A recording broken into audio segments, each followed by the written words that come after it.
ಭಾರತೀಯ ಸೇನೆಯಲ್ಲಿ 30 ವರ್ಷಗಳ ಕಾಲ ಸೇವೆ ಸಲ್ಲಿಸಿ ಮರಳಿ ಸ್ವಗ್ರಾಮ ಚಿಕ್ಕೋಡಿಯ ಬಸವನಾಳಗಡ್ಡೆಗೆ ಆಗಮಿಸಿದ Subedar major honorary captain Raju Basappa Huddar ಅವರಿಗೆ ಅದ್ಧೂರಿಯಾಗಿ ಸ್ವಾಗತಿಸಲಾಯಿತು. ಭಾರತೀಯ ಸೇನೆಯ 27 ಬಟಾಲಿಯನ್ ಮದ್ರಾಸ್ ರೆಜಿಮೆಂಟ್ನಲ್ಲಿ ಸೇವೆ ಸಲ್ಲಿಸಿ ಸೇವಾನಿವೃತ್ತಿ ಹೊಂದಿ ಆಗಮಿಸಿದ ಹುದ್ದಾರ್ ಅವರಿಗೆ ಚಿಕ್ಕೋಡಿ ಅಂಕ್ಲಿ ಮುಖ್ಯ ರಸ್ತೆಯಿಂದ ಲಕ್ಷ್ಮೀನಗರದ ವರೆಗೆ ಭವ್ಯ ಮೆರವಣಿಗೆ ಮುಖಾಂತರ ಆತ್ಮೀಯವಾಗಿ ಸ್ವಾಗತಿಸಲಾಯಿತು. ಆನಂತರ ಚಿಕ್ಕೋಡಿಯ ಶ್ರೀ ಸಂಪಾದನಾ ಮಹಾಸ್ವಾಮೀಜಿಗಳ ದಿವ್ಯ ಸಾನ್ನಿಧ್ಯದಲ್ಲಿ ನಡೆದ ಸತ್ಕಾರ ಸಮಾರಂಭವು ದೀಪ ಪ್ರಜ್ವಲಿಸಿ ಉದ್ಘಾಟಿಸಲಾಯಿತು.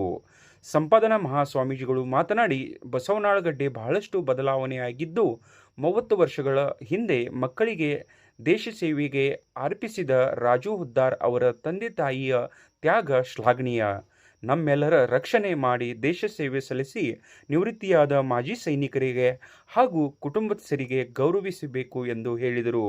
ಸತ್ಕಾರ ಸ್ವೀಕರಿಸಿ ಮಾತನಾಡಿದ ರಾಜು ಹುದ್ದಾರ್ ಅವರು, ಆರ್ಮಿ ಸೇವೆ ಎಂದರೆ ಒಂದು ಉದ್ಯೋಗ ಅಲ್ಲ, ಅದು ದೇಶ ಸೇವೆ ಕರ್ತವ್ಯ. ನನಗೆ ತಂದೆ ತಾಯಿ, ಪತ್ನಿ, ಅಣ್ಣ, ತಮ್ಮ, ಮಕ್ಕಳು ಪ್ರೀತಿ ಬೆಂಬಲದಿಂದ ನನಗೆ 30 ವರ್ಷಗಳ ಕಾಲ ಸೇವೆ ಸಲ್ಲಿಸಲಿಕ್ಕೆ ಸಾಧ್ಯವಾಯಿತು. ನಾನು ಪ್ರಾಮಾಣಿಕತೆಯಿಂದ ಕರ್ತವ್ಯ ಎಂದು ಸೇವೆ ಸಲ್ಲಿಸಿದ್ದಿಗೆ ಉನ್ನತ ಮಟ್ಟವರಿಗೆ ಸೇವೆ ಮಾಡಲಿಕ್ಕೆ ಸಾಧ್ಯವಾಯಿತು. ದೇಶದ ರಕ್ಷಣೆಗಾಗಿ ಸೈನ್ಯದ ವತಿಯಿಂದ ನಡೆದ ಅನೇಕ ಮಿಷನ್ಗಳಲ್ಲಿ ಭಾಗವಾಗಿದ್ದು ಸಂತಸ ಬಂದಿದ್ದೆ. ನನ್ನ ತರಹ ಯುವಕರು ಸಹ ದೇಶ ಸೇವೆಗಾಗಿ ಮುಂದುವರಿಸಬೇಕು ಎಂದು ಹೇಳಿದರು. ಈ ಸಂದರ್ಭದಲ್ಲಿ ಮಾಜಿ ಸೈನಿಕರ ಕುಮಾರ್ ಸೂರ್ಯವಂಶಿ, ಗುರುಗಳಾದ ಶಿಕ್ಷಕ ಮುಗುಳಿ ಸರ್, ಗುಳ್ ಸರ್ ಮಾತನಾಡಿದರು. ಈ ಸಂದರ್ಭದಲ್ಲಿ ರಾಜು ಹುದ್ದಾರ್ ಅವರಿಗೆ ಕಲಿಸಿದ ಗುರುಗಳಾದ ಶಿಕ್ಷಕರಾದ Muguli sir, Gul sir, Gurav sir, Chikale sir, Medar sir ಅವರಿಗೆ ಆತ್ಮೀಯವಾಗಿ ಸತ್ಕರಿಸಲಾಯಿತು.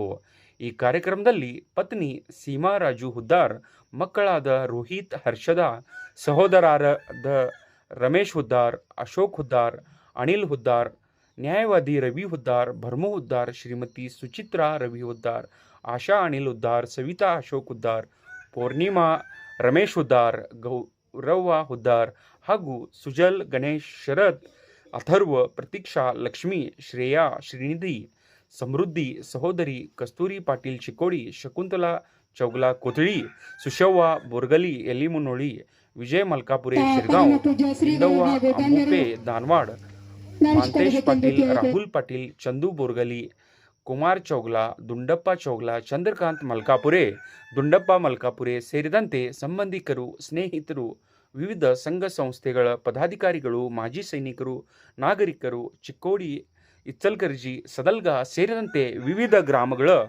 ಜನರು ಉಪಸ್ಥಿತರಿದ್ದರು. 1995ರಲ್ಲಿ ದೇಶ ಸೇವೆಗೆ ತಮ್ಮನ್ನು ತಾವು ಸಮರ್ಪಣೆ ಪಡಿರ್ತಕ್ಕಂಥ ವಿಚಾರವನ್ನು ತಿಳಿಸಿಕೊಟ್ರು.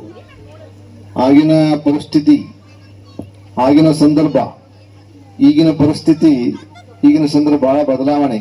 30 ವರ್ಷಗಳಲ್ಲಿ ಬಸವನಗಡ್ಡೆ ಇದು ಬಹಳಷ್ಟು ಬದಲಾವಣೆ ಆಗಿರ್ತಕ್ಕಂಥ ನಾವೆಲ್ಲ ಕಾಣ್ತಾ ಇದ್ದೀವಿ.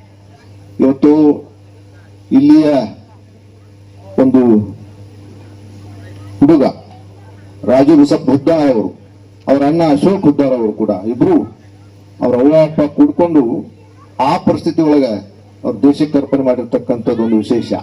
ಆದ್ರೂ ಕೂಡ ಅವ್ರ ಮ್ಯಾಲ ಕೂತ್ಕೊಂಡೇ ಆಶೀರ್ವಾದ ಮಾಡ್ತಾ ಇದ್ದಾರೆ. ನಾವು ಹೆಮ್ಮೆ ಪಡುವಂತೆ ನೀನು ದೇಶ ಮಾಡಿ ಬಂದಿದ್ದು ಕೂಡ ಆಶೀರ್ವಾದ ಮಾಡಿದ್ದಾರೆ. ಆ ನಿಟ್ಟಿನೊಳಗೆ ಮಕ್ಕಳು ಹಿಂಗ ಬೆಳಿಬೇಕು ಅಂತಕ್ಕಂಥದ್ದು. ಇವತ್ತು ಅವರ ಧನಪತಿಯವ್ರನ್ನ ಕೇಳಿದೆ ನಾನು, ನಿಮ್ಮ ತಾಯಿ ತಂದೆ ಬಂದಾರ ಅಂತೇಳಿ. ಅವ್ರು ಬಂದಾರ ಅಂತ ಹೇಳಿದ್ರು. ಅವ್ರು ನೋಡಿ ರಾಜು, ಅತ್ತಿ ಮಾವನ ತಂದೆ ತಾಯಿ ತಿಳ್ಕೊಬೇಕನಿ, ಅವ್ರು ಇಲ್ಲೇ ಅದಾರ, ಜೀವಂತ ಇದಾರಲ್ಲ, ಅವ್ರ ಸೇವೆ ಮಾಡಿದ್ರು ಕೂಡ ಅವ ಸೇವೆ ಮಾಡಿದಂಗನ. ಮತ್ ನೀವೆಲ್ಲ ಉಳಿದವ್ರನ್ನ ಹಂಗ ಮಾಡಕ್ ಕೆಲವು ಹುತಾತ್ಮರಾದವ್ರು ಬೌಡಿನ ಕೂಡ ಊರಿಗೆ ಕಳಿಸ್ತಕ್ಕಂಥ ವ್ಯವಸ್ಥೆ ಮಾಡಿದ್ದಾರೆ. ನಮ್ಮ ದೇಶದ ಪ್ರಧಾನಮಂತ್ರಿಗಳು ಯಾರು, ಪ್ರಧಾನಮಂತ್ರಿ ಯಾರ್ದಾರ, ನರೇಂದ್ರ ಮೋದಿ ಅವರು ದೀಪಾವಳಿ ಆಚರಣೆ ಮಾಡಕತ್ತಾರಂದ್ರೆ ಸೈನಿಕರಿರ್ತಕ್ಕಂಥ ಜಾಗಕ್ಕೆ ಹೋಗಿ, ಬಾರ್ಡರ್ಗೆ ಹೋಗಿ ದೀಪಾವಳಿ ಆಚರಣೆ ಮಾಡ್ತಾರೆ. ಅದ ಕಾರಣ ಸೈನಿಕರಿಗೆ ಬಲ ತುಂಬುವಂತ ಕೆಲಸ ಮಾಡ್ತಾ ಇದ್ದಾರೆ. ಈ ಬಹಳಷ್ಟು ಸೈನಿಕ ಅನುಕೂಲನೂ ಕೂಡ ಆಗಿರ್ತಕ್ಕಂಥ ಸಂತೋಷ. ಮುಂಬರುದಲ್ಲಿ ಬಹಳಷ್ಟು ಸೈನಿಕರ ಧರ್ಮಪತ್ನಿಯರಲ್ಲಿ ಸೈನಿಕರು ಅದರ ಮಾಜಿ ಸೈನಿಕರು ಇವತ್ತು ಕ್ಯಾಂಟೀನ್ ಹೋಗ್ಬೇಕಲ್ಲ, ಸಾಮಾನು ಸಿಗಂಗಿಲ್ಲ. ಚಿಕ್ಕೋಡಿ ಕೂಡ ಕ್ಯಾಂಟೀನ್ ಸ್ಯಾಂಕ್ಷನ್ ಆಗಿದೆ ಅಂತಕ್ಕಂಥದ್ದು ಬಹಳ ಸಂತೋಷ ಅನ್ನುವಂಥ ಮಾತನ್ನು ಕೂಡ ಹೇಳ್ತಾ ಮುಂಬರುವ ದಿನದಲ್ಲಿ ಆ ಎಲ್ಲ ಸೌಲಭ್ಯಗಳು ಸೈನಿಕರಿಗೆ ಸಿಗಲಿ ಅಂತಕ್ಕಂಥ ಮಾತು ಹೇಳ್ತಾ ನನ್ನೆರಡು ಮಾತಿಗೆ ವಿರಾಮ ಕೊಡ್ತೇನೆ. ಇಂದು ನನ್ನ ಜೀವನದ ಒಂದು ವಿಶೇಷ ದಿನ. ನಾನು ಭಾರತೀಯ ಸೇನೆಯಲ್ಲಿ ಸುಮಾರು 30 ವರ್ಷ 4 ತಿಂಗಳು ಸೇವೆಯನ್ನು ಪೂರ್ಣಗೊಳಿಸಿ ನಿವೃತ್ತಿ ಜೀವನಕ್ಕೆ ಕಾಲಿಡುತ್ತಿರುವ ಈ ಕ್ಷಣವೇ ನಿಮ್ಮೆಲ್ಲರ ಸಾನ್ನಿಧ್ಯ ನನಗೆ ತುಂಬಾ ಸಂತೋಷ ಮತ್ತು ಗೌರವವನ್ನು ನೀಡುತ್ತದೆ. ಆರ್ಮಿ ಸೇನೆ ಎನ್ನುವುದು ಕೇವಲ ಒಂದು ಉದ್ಯೋಗವಲ್ಲ, ಅದು ದೇಶ ಸೇವಾ ಪವಿತ್ರ ಕರ್ತವ್ಯ. ದೇಶದ ಗಡಿ ಕಾಯುವ ಹೊಣೆಗಾರಿಕೆ ಎಲ್ಲರಿಗೂ ಸಿಗುವುದಿಲ್ಲ. ನಿಮ್ಮೆಲ್ಲರ ಹಾಗೂ ಗುರು ಹಿರಿಯರ ಕೃಪೆಯಿಂದ ನನಗೆ ಒಂದು ಅವಕಾಶ ಸಿಕ್ಕಿತು. ಆ ಪ್ರಣಯದಲ್ಲಿ ನನ್ನ ತಂದೆ ತಾಯಿ, ಅಣ್ಣ ತಮ್ಮಂದಿರು, ಅಕ್ಕಂದಿರು, ನನ್ನ ಹೆಂಡತಿ, ನನ್ನ ಮಕ್ಕಳ ಪ್ರೀತಿ ಬೆಂಬಲನೇ ನನಗೆ ಒಂದು ಶಕ್ತಿಯಾಗಿ ನನಗೆ ಧೈರ್ಯ ಕೊಟ್ಟು ನಾನು 30 ವರ್ಷ 4 ತಿಂಗಳ ಸರ್ವಿಸ್ ಸಕ್ಸಸ್ಫುಲ್ ಮಾಡಲಿಕ್ಕೆ ಇವರದೇ ಸಪೋರ್ಟ್ದಿಂದ. ಅದಲ್ಲದೆ ಬಸವನಾಳಗಡ್ಡೆಯ ಎಲ್ಲ ಹಿರಿಯರು ನಾನು ಪದೇ 6 ತಿಂಗಳಿಗೆ ವರ್ಷಕ್ಕೆ ಒಂದೊಂದು ಸಲ ಲೀವ್ ಆಗಿ ಬರ್ತಿದ್ದೆ. ಆ ಟೈಮಲ್ಲಿ ನಾನು ಇಲ್ಲೆಲ್ಲ ತೋಟದಲ್ಲಿ ಹೋಗಿ ತಿರುಗಾಡಿ ಎಲ್ಲರಿಗೂ ಭೇಟಿಯಾಗಿ ಅವ್ರ ಹತ್ರ ಆಶೀರ್ವಾದ ತಗೊಂಡು ಬರ್ತಾ ಇದ್ದೆ.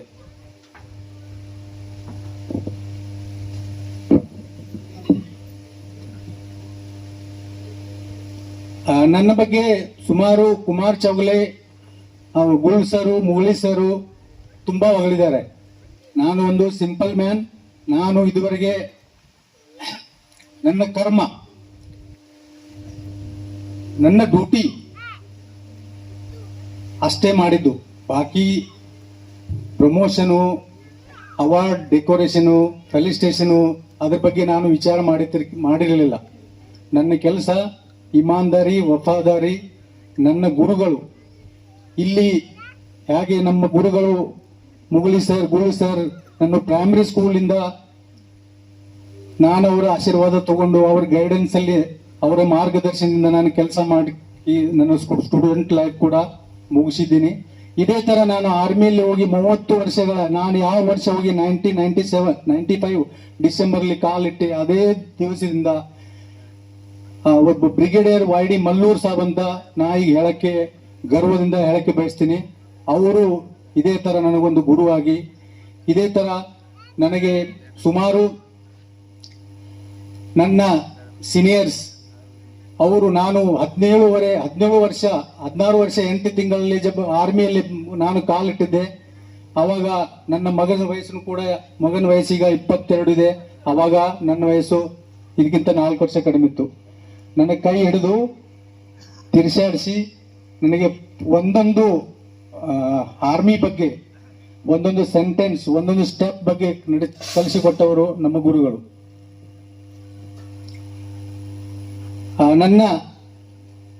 ನಾನು ಚಿಕ್ಕವನಿರುವಾಗ ನನ್ನ ತಂದೆ ತಾಯಿ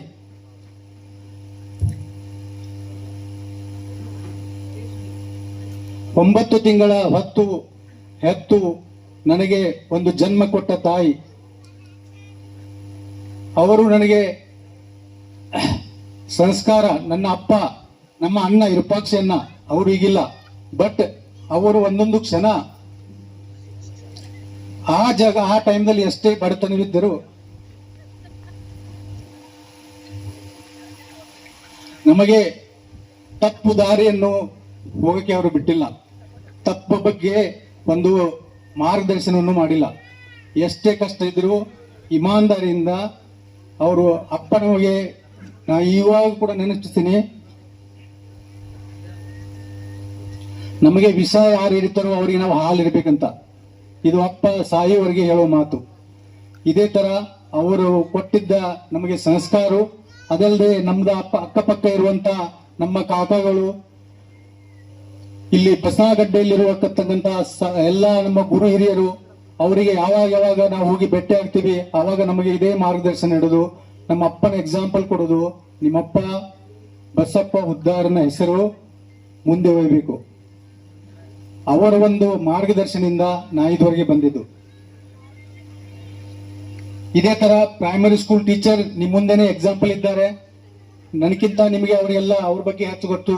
ಬಟ್ ನಾನು ನನ್ನ 30 ವರ್ಷಗಳ ಆ ನೆನಪಿನ ನಾನು 1992-93 ಇವರ ಶಿಕ್ಷಣ ಪಡೆದ ಆ ಶಿಕ್ಷಣವೇನ ಇದುವರೆಗೆ ಅದು ಮುಂಚೆ ನೆಕ್ಸ್ಟ್ ಹೈಸ್ಕೂಲ್ ಹೋದಾಗ ಟೀಚರ್ಸ್ ಇದ್ದಾರೆ.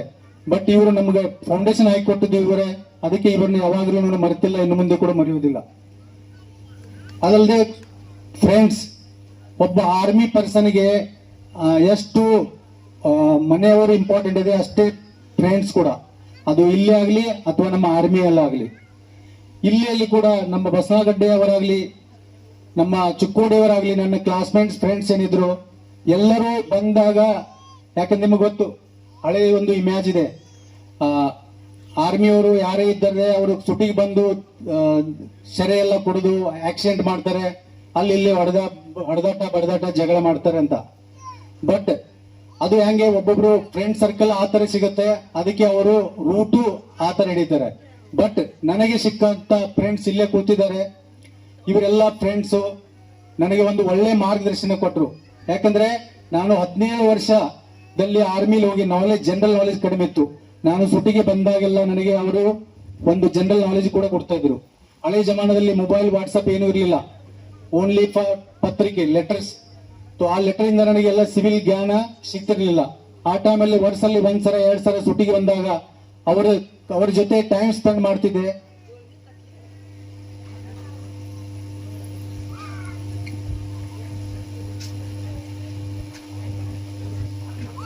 ಅವರು ನನಗೆಲ್ಲ ಒಳ್ಳೆತನ ಒಳ್ಳೆ ಮಾರ್ಗದರ್ಶನ ಕೊಟ್ಟರು.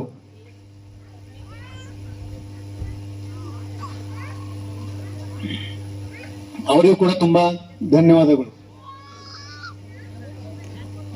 ನಾನು ಆರ್ಮಿದಲ್ಲಿ 1995 ನನ್ನ ಬಗ್ಗೆ ಜಾಸ್ತಿ ಏನು ಹೇಳಕ್ಕ ಟೈಮ್ ವೇಸ್ಟ್ ಮಾಡಲ್ಲ. ಯಾಕಂದ್ರೆ ತುಂಬಾ ನನ್ನ ಬಗ್ಗೆ ಎಲ್ಲರೂ ಹೇಳಿದ್ರು. ಕುಮಾರ್ ಚೌಗಲಿ ಅವರೇ ಪೂರ ನನ್ನ ಹಿಸ್ಟ್ರಿನೇ ಬರೆದ್ರು. ಅದಕ್ಕೆ ಗುರುಗಳು ಕೂಡ ಹೇಳ್ತಾ ಇದ್ರು, ಇದು ನೀವು ಸ್ಕ್ರಿಪ್ಟ್ ಅಲ್ಲ, ಇದು ನೀವು ಅವ್ರ ಬಗ್ಗೆ ಬುಕ್ಕಿನೇ ಬರೆದಿದ್ದೀರಿ ಅಂತ. ತುಂಬಾ ಥ್ಯಾಂಕ್ಸ್ ಸರ್ ಕುಮಾರ್ ಚೌಗಲಿ ಅವರು ಕೂಡ. ಸೊ ನನ್ನ ಸೈನಿಕ ಜೀವನ, ನನ್ನ ಪಾರ್ಟ್ನರ್ ಇಲ್ಲಿ ಕುಮಾರ್ ಸೂರ್ಯವಂಶಿ ಸಾಬ್ ಇದ್ದಾರೆ. ನಾವು ಒಂದೇ ಟೈಮಲ್ಲಿ ಟ್ರೈನ್ ಹತ್ತಿ ಒಂದೇ ಟೈಮಲ್ಲಿ ನಾವು ಟ್ರೈನಿಂಗ್ ಅಲ್ಲಿ ಕಾಲಿಟ್ಟು, ನಾನು ಕೂಡ ನಂತರನೇ ಅವರು ಕೂಡ ಸುಬೇದಾರ್ ಮೇಜರ್ ಆರ್ಡಿನರಿ ಕ್ಯಾಪ್ಟನ್ ಆಗಿ ಸೇವಾ ನಿವೃತ್ತಿ ಆಗಿದ್ದಾರೆ.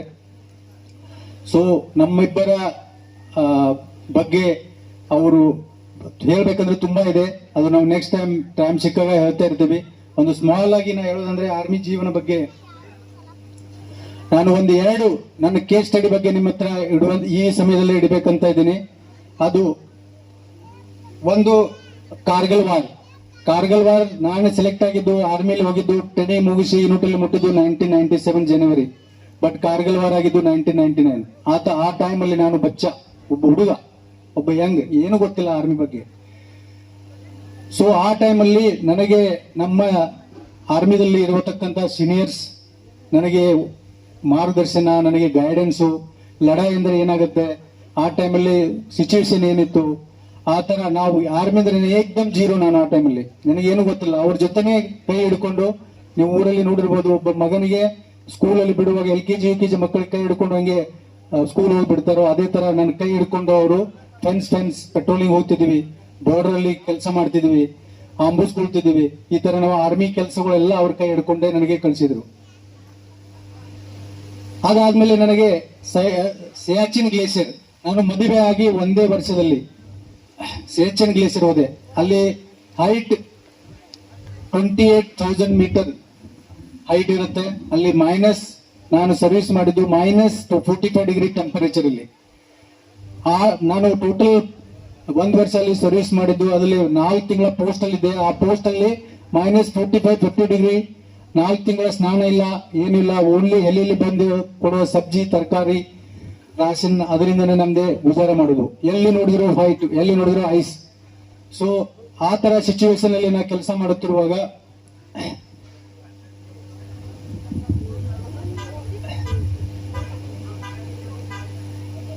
9 ಸೆಪ್ಟೆಂಬರ್ 2003 ನನಗೆ ಮಗನ ಜನ್ಮ ಆಯ್ತು, ರೋಹಿತ್ದು.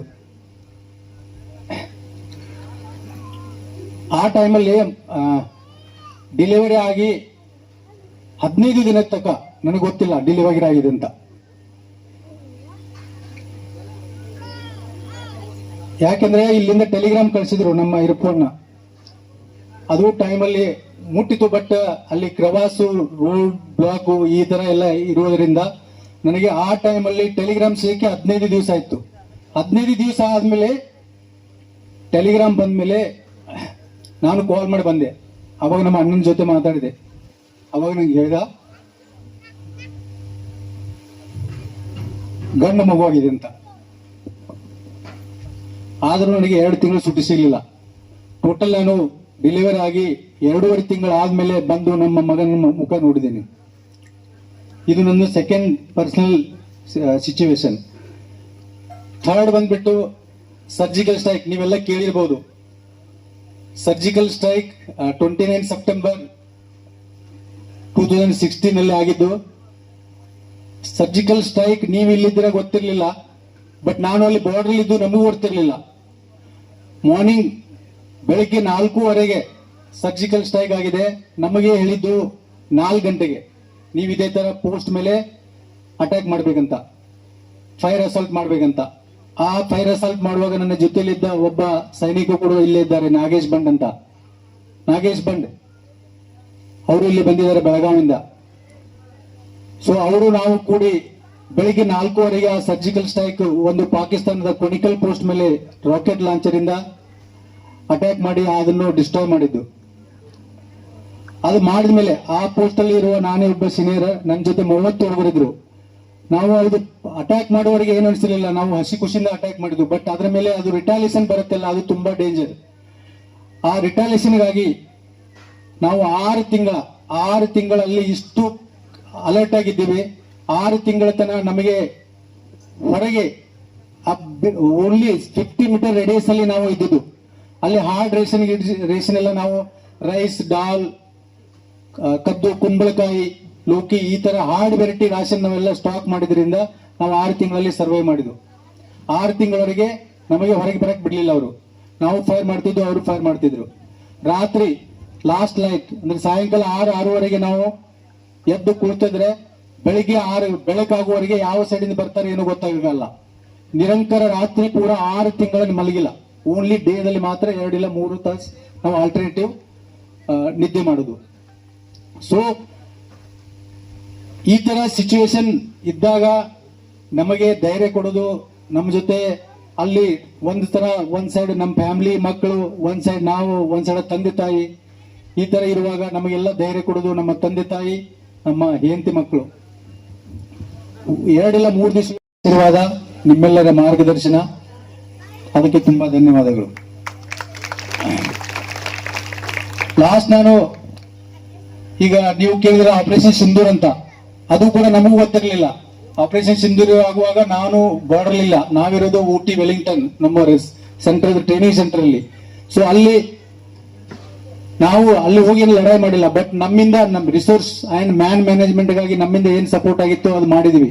ಬಟ್ ಅದು ಎದುವರೆಗೆ ಸರ್ಜಿಕಲ್ ಸ್ಟ್ರೈಕ್ ಆಗಿದೆ ಅದುವರೆಗೆ ನಮಗೂ ಕೂಡ ಗೊತ್ತಾಗಿಲ್ಲ. ಇದು ಅಷ್ಟು ಯಾವುದೇ ಆಪರೇಷನ್ ಆಗಲಿ, ಅದು ಆಪರೇಷನ್ ಇನ್ಕ್ಲೂಡ್ ಇದ್ದವರು ಕೂಡ ಒಂದು ರಿಸ್ಟ್ರಿಕ್ಷನ್ ಇರುತ್ತೆ, ಒಂದು ಸೆಕ್ಯೂರಿಟಿ ರೀಸನ್ ಗಾಗಿ ಅದು ಯಾರಿಗೆ ಹೇಳಿಕೊಡಲ್ಲ. ಈಗ ಲಾಸ್ಟ್ ಲೆಗ್ ಪೋಸ್ಟಿಂಗ್ ನಾನು 28 ವರ್ಷ ಸರ್ವಿಸ್ ರೆಕಾರ್ಡ್ ಎಲ್ಲ ನೋಡಿ ನನಗೆ ಒಂದು ಲಾಸ್ಟ್ ಲೆಗ್ ಪೋಸ್ಟಿಂಗ್ ಕೊಡಿದ್ರು. ಮದ್ರಾಸ್ ರೆಜಿಮೆಂಟ್ ವೆಲ್ಲಿಂಗ್ಟನ್ ಅಂತ ನೀವು ನೋಡಿರ್ಬೋದು ಪಿಕ್ಚರ್ ಅಲ್ಲಿ, ರೋಜಾ ಮೂವಿ, ಪುಕಾರ್ ಮೂವಿ ಎಲ್ಲ ಶೂಟಿಂಗ್ ಆಗಿದೆ. ಇಂಡಿಯನ್ ಆರ್ಮಿಯಲ್ಲಿ ಇರುವಂತ ಒಂದು ನಂಬರ್ ಬೆಸ್ಟ್ ರೆಜಿಮೆಂಟ್ ಅದು. ಈ ಸಿಚುವೇಶನ್ ಅಲ್ಲಿ ನಂಬರ್ 1 ರೆಜಿಮೆಂಟ್ ಇಂಡಿಯನ್ ಆರ್ಮಿಲಿ ಟೋಟಲ್ 21 ಮದ್ರಾಸ್ ಈ ತರ ಇನ್ಫೆಂಟ್ರಿ ರೆಜಿಮೆಂಟ್ ಇದೆ. ಆ 20 ನಲ್ಲಿ ನಂಬರ್ 1 ಇದು ನಮ್ಮ ಮದ್ರಾಸ್ ರೆಜಿಮೆಂಟ್. ಸೊ ಆ ಸೆಂಟರ್ ಅಲ್ಲಿ ನನಗೆ 2 ವರ್ಷ ಅವಕಾಶ ಕೊಟ್ಟಿದ್ದು. ನನ್ನ ಸರ್ವಿಸ್ ರಿಕಾರ್ಡ್ 28 ವರ್ಷ ಮಾಡಿ ಆ 28 ವರ್ಷದ ಸರ್ವಿಸ್ ರಿಕಾರ್ಡ್ ಅಲ್ಲಿ ತೆಗೆದು ನಾನು ಸೂರ್ಯವಂಶಿ ಸಾಹೇಬ್ ನಿಮ್ಗೆ ಹೇಳಿದ್ರು, ನಾನು ಸ್ಟಾರ್ಟಿಂಗ್ 95 ಹೋಗಿದ್ದಾಗ ಬೆಸ್ಟ್ ರಿಕ್ರೂಟ್ ಆಗಿ ಹೋಗಿದ್ದೆ. ಈಗ ಬರುವಾಗ ನಾನು ಒಂದು ಸೆಂಟ್ರಲ್ ಸುಬೇದಾರ್ ಮೇಜರ್ ಪದವಿಯನ್ನು ಕೊಟ್ಟು ನನಗೆ ಗೌರವಿಸಿ ಕಳಿಸಿದ್ರು. ಅದಕ್ಕೂ ಕೂಡ ಇದು ನಿಮ್ಮೆಲ್ಲರ ಆಶೀರ್ವಾದ. ಲಾಸ್ಟ್ ನಾನು ಈ ಯುವ ಪೀಳಿಗೆ ಒಂದೆರಡು ಮಾತು ಹೇಳಬೇಕಂತ ಬಯಸ್ತೀನಿ. ಆರ್ಮಿ ಅಂದರೆ ನೀವು ಕೇಳಿರ್ಬೋದು, ಹಳೆ ಬಿಫೋರ್ 1999 ಕಾರ್ಗಿಲ್ ವಾರದಿಂದ ಮೊದಲು ನೀವು ಕೇಳಿದ್ರೆ ಆರ್ಮಿ ಅಂದ್ರೆ ಹೆಂಗಂತ. ಆರ್ಮಿ ಅಂದ್ರೆ ಏನಿಲ್ಲ, ಓನ್ಲಿ ಬಂದು ಹಿಡ್ಕೊಂಡು ಬೋರ್ಡರ್ ಕಾವಲ ಮಾಡೋದು. ಆರ್ಮಿ ಅವ್ರು ಬಂದು ಡ್ರಿಂಕ್ಸ್ ಮಾಡಿ ಅಲ್ಲಿ ಇಲ್ಲಿ ಜಗಳ ಮಾಡ್ತಾರೆ, ಆಕ್ಷನ್ ಮಾಡ್ತಾರೆ. ಆರ್ಮಿ ಅವ್ರಿಗೆ ಹೆಚ್ಚು ಬುದ್ಧಿ ಇರಲ್ಲ. ಬಟ್ ಈ ದಿವಸ ನನಗೆ ಎಲ್ಲ ಇದರಲ್ಲಿ ಚಾಲನೆ ಮಾಡಕ್ ರೆಡಿ ಇದ್ದೀನಿ. ಒಂದು IAS IPS ಆಫೀಸರ್ ಕಿಂತನೂ ನಾವು ಹೆಚ್ಚು ನಾಲೆಜ್, ನಾನು ಓದಿದ್ದು 10th, ನಮ್ಮ ಗುರುಗಳು ಇರೋದು ಇಲ್ಲೇ. ಬಟ್ ಅವರಿಗೆ ಬೀಟ್ ಮಾಡಕ್ಕೆ ನಾನು ತಯಾರಿದ್ದೀನಿ ಈಗ. ಇದಕ್ಕೆ ಕಾರಣ ಆರ್ಮಿಯಲ್ಲಿ ಕೊಡುವಂತ ಎಜುಕೇಶನ್, ಆರ್ಮಿಯಲ್ಲಿ ಕೊಡುವಂತ ಒಂದು ಇನ್ಫ್ರಾಸ್ಟ್ರಕ್ಚರ್, ಆರ್ಮಿಯಲ್ಲಿ ಕೊಡುವಂತ ಇನೋವೇಷನ್ಸ್, ಎಲ್ಲಾ ತರ ಟ್ರೈನಿಂಗು. ನಾನು ಆರ್ಮಿಯಲ್ಲಿ ಹಿಡ್ಕೊಂಡೆ 10th ಮಾಡಿ ಹೋದವನು 5 ಕೋರ್ಸ್ ಮಾಡಿದೆ. 5 ಕೋರ್ಸ್ ಅಲ್ಲಿ ಎಲ್ಲದಲ್ಲಿ ಇನ್ಸ್ಟ್ರಕ್ಟರ್ ಗ್ರೇಡಿಂಗ್, ಟಾಪ್ ಗ್ರೇಡಿಂಗ್, ಅಬೋ 80, 90. ಸೊ ಆರ್ಮಿಯಲ್ಲಿ ಕಲಿಬೇಕಂತ ತುಂಬಾ ಇದೆ. ಅದಕ್ಕೆ ನಾನು ಈ ಯುವ ಪೀಳಿಗೆಗೆ ಒಂದು ಮಾರ್ಗದರ್ಶನ ಕೊಡ್ತೀನಿ. ಆರ್ಮಿ ಅಂತ ಒಂದು ಸಂಸ್ಥಾ, ಒಂದು ಆರ್ಗನೈಸೇಷನ್ ನಿಮಗೆ ಇಡೀ ವರ್ಲ್ಡ್ ಅಲ್ಲಿ ಎಲ್ಲೂ ಸಿಗಲ್ಲ. ಸೊ ಆರ್ಮಿ ಚೂಸ್ ಮಾಡೋದು ಒಳ್ಳೆ, ತುಂಬಾ ತುಂಬಾ ಒಳ್ಳೇದು. ಯಾರಿಗೆ ಇಂಟ್ರೆಸ್ಟ್ ಇದೆಯೋ, ನಾನು ನಿಮ್ಗೆ ಏನು ಈ ತರ ಬಯಾರ್ ಮಾಡ್ತಾ ಇಲ್ಲ. ಯಾರಿಗೆ ಇಂಟ್ರೆಸ್ಟ್ ಇದೆಯೋ ಅದ್ರಲ್ಲಿ ಗೌರವ ಇದೆ. ನಿಮ್ಮ ಹತ್ತಿರ ನಿಮ್ಗೆ ಪರ್ಸನಲ್ ಸ್ಕಿಲ್ ಡೆವಲಪ್ ಮಾಡಬಹುದು, ನಿಮಗೆ ತುಂಬಾ ಇಜ್ಜತ್ ಇರುತ್ತೆ. ಆಮೇಲೆ ನಿಮಗೆ ಎಲ್ಲಾ ಅಡ್ವಾಂಚರ್ ಏನು ದುನಿಯಾದಲ್ಲಿರುವ ಎಲ್ಲ ಅಡ್ವಾಂಚರ್ ಫ್ರೀ ಆಫ್ ಕಾಸ್ಟ್ ನಿಮಗೆ ಮಾಡಕ್ಕೆ ಒಂದು ಟೈಮ್ ಸಿಗುತ್ತೆ. ಇನ್ಕ್ಲೂಡಿಂಗ್ ಜಂಪ್, ಗೇಮ್, ಬೆಲಿ, ಸ್ಲೈಡ್, ಕ್ಲೈಂಬಿಂಗ್, ಟ್ರ್ಯಾಕಿಂಗ್ ಎಲ್ಲ ಸಿಗುತ್ತೆ.